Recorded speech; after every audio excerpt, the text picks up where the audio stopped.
white trim line. So after I roll, you could get a little bit of splatter on the baseboards.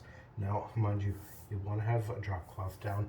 I'm not going to worry about it because I know I'm not going to get anything on this tile floor. But if you aren't too experienced, just always make sure you put a drop cloth down.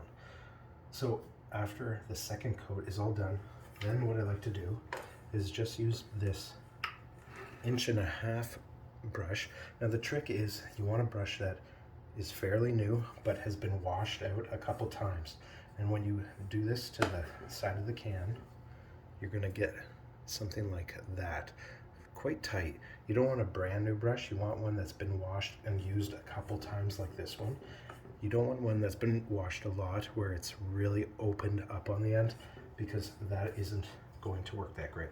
So I get my paint on the brush, I get the majority of it off, and then I get it started, and then I just let the bristles do the work, and I'm just gently dragging it along the top of the baseboard.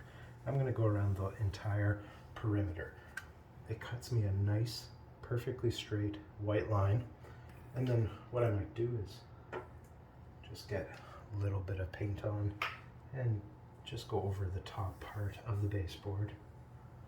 That way, if I did get any splatter on the baseboard, this would take care of it. But like I said, I use good sleeves and really good paint, so splatter is minimal. Now if you have a darker color, yes, you might see it more because it might be a different base. With this this color, the base does not really splatter that bad, but like I said, if it did, then this is going to clean it up. But the real trick is the brush, and like I showed you, you want it to be like that, quite tight.